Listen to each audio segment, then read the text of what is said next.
The last radio transmission came in at 4:17. 12 words. Then silence. Nobody at the forward operating base could raise them after that. Not on the primary frequency. Not on the backup. Not on the emergency channel that was only supposed to exist on paper. Somewhere inside a shattered 2-story building on the western edge of Ramadi, 12 U.S. Army Rangers were still alive. They knew that. Command did not. What had started as a 4-hour clearance operation had become something else entirely. The insurgents had not run. They had waited. And the moment the Ranger element entered the second block, the exits disappeared. Snipers on the rooftops to the north and east. An IED-rigged alley to the south.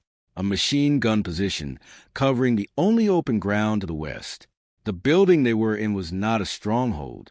It was a cage. Sergeant First Class Marcus Webb had been in Iraq for 2 deployments before this one. He had been in firefights, in ambushes, in situations where the correct move was not in any manual he had ever read. But he had never been here. Trapped, surrounded, cut off, with 11 men looking at him and a decision forming that nobody in this building was going to like. But to understand how 12 Rangers ended up in that building and how all 12 walked out, you need to go back to the morning it began. The briefing lasted 19 minutes. The intelligence picture showed a mid-level insurgent network operating out of 3 connected buildings in the Al-Andalus district of Ramadi. The network was moving weapons. It was also moving people, facilitators, bomb makers, couriers feeding material into the wider insurgency. The Ranger element was given a specific objective: enter, exploit, extract, time on target, for hours maximum. Extract via a designated route to the south before first light. Webb listened to the brief. He asked 2 questions. He asked what the confirmed insurgent count was inside the target buildings. The answer was between 6 and 12. He asked what the contingency was if the southern extract route was compromised. The answer was that the intelligence assessed the route as clear. Webb wrote both answers in his notebook. He underlined the second one. The element moved out at 2 o'clock. 12 Rangers, full kit, moving in 2 4-man and 1 4-man stack through pre-cleared routes toward the target. The first 2 blocks went without contact. Quiet streets, empty windows, the particular silence that experienced soldiers learned not to trust. On the 3rd block, they found the first body, a local man recently killed, positioned in a doorway facing the street. Webb stopped the element. He looked at the body for 4 seconds. Then he got on the radio and said 3 words to his team leaders. Nobody heard what those words were. What happened next is the reason the story exists. The first shot came from above. A single round, suppressed, from a rooftop position the pre-mission surveillance had not identified. It hit no one. It was not meant to. It was a signal. Within 8 seconds, 3 firing positions opened simultaneously. North rooftop, east alley mouth, and a ground-level window 40 meters to the south. The Rangers were in the open mid-block, with no cover to their immediate left and a locked gate to their right. Webb made the call in under 2 seconds. He pushed the entire element right, through the gate. 1 Ranger used a breaching charge on the lock. The gate gave. They were inside a compound. The compound connected to a 2-story building. Webb took them in. For the next 11 minutes, the element cleared the building room by room. 3 insurgents inside. All 3 engaged. The building was secured. Then the machine gun opened up from the west. It was a PKM, a Soviet-era belt-fed weapon that insurgent networks in Ramadi had been using since 2004. Accurate at range. Devastating in an open street. The burst walked across the compound entrance and took out the gate the Rangers had just come through. Webb tried the southern extract route. An IED detonated 60 meters ahead. Command detonated, which meant someone had eyes on them and was controlling the trigger. Not a buried device. A person watching, waiting for the right moment. He tried the radio. The primary frequency was being jammed. The backup was intermittent. The emergency channel gave him 12 words before it cut out. Webb gathered his team leaders in the stairwell. He laid out what they had. 12 men. Ammunition for approximately 4 hours of sustained contact. Water for 24 hours. The building was structurally sound. The insurgents knew exactly where they were. Outside, the firing had stopped. That was the part that worried him most. The insurgents were not amateurs. What the Rangers were facing was a deliberate encirclement, a tactic that had been evolving in Ramadi since 2005. The network had studied how coalition forces responded to contact. They knew the standard response was to secure a position and wait for air support or quick reaction force. So they built their ambushes around that response. They wanted the element to go to ground. They wanted them to wait. Because waiting was the insurgents' advantage, not the Rangers. Over the next 6 hours, the pressure came in waves, not sustained assaults, probing attacks.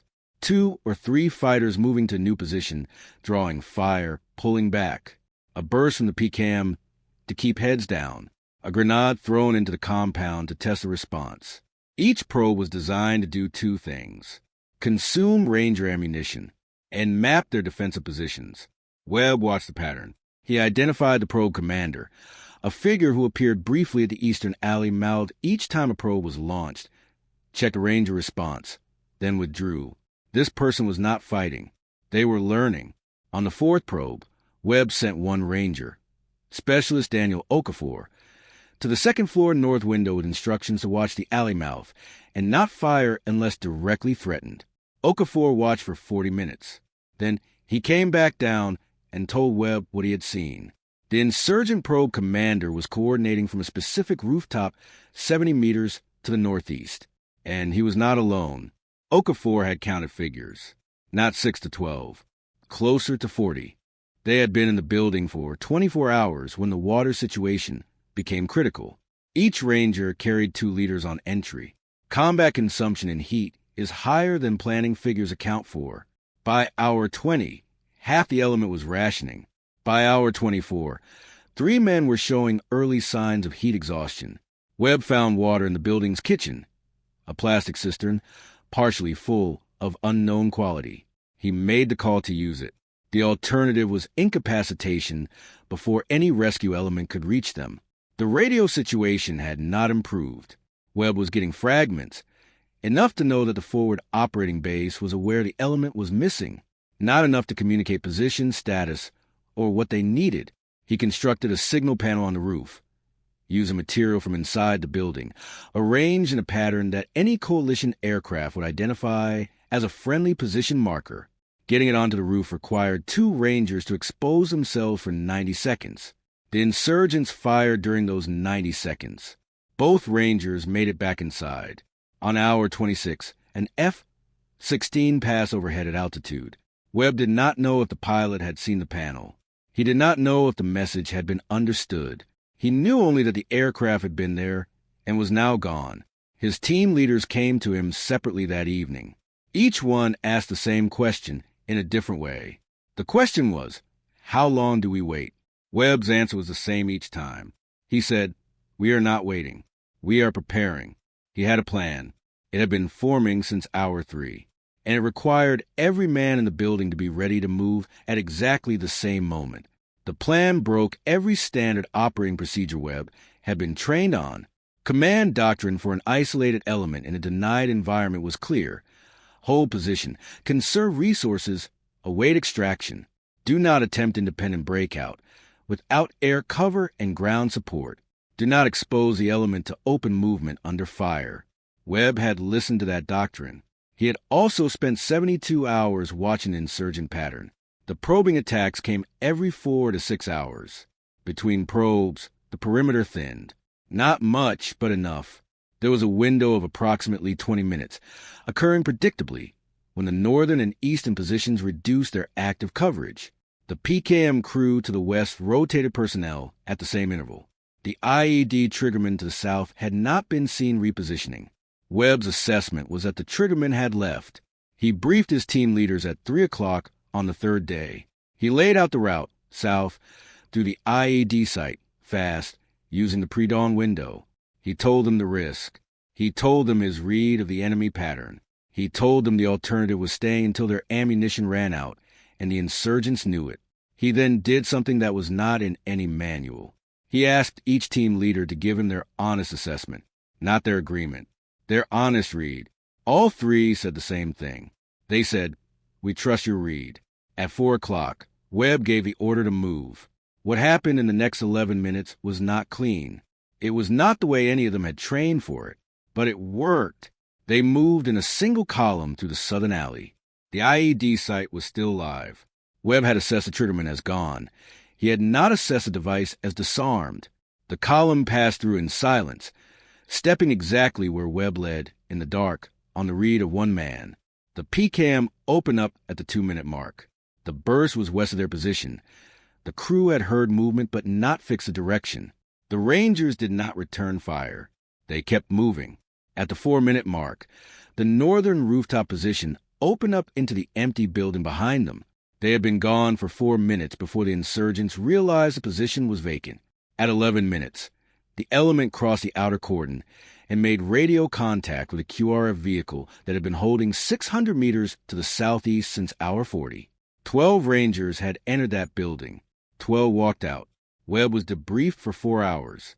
The decision to break out without command authorization was reviewed at battalion level.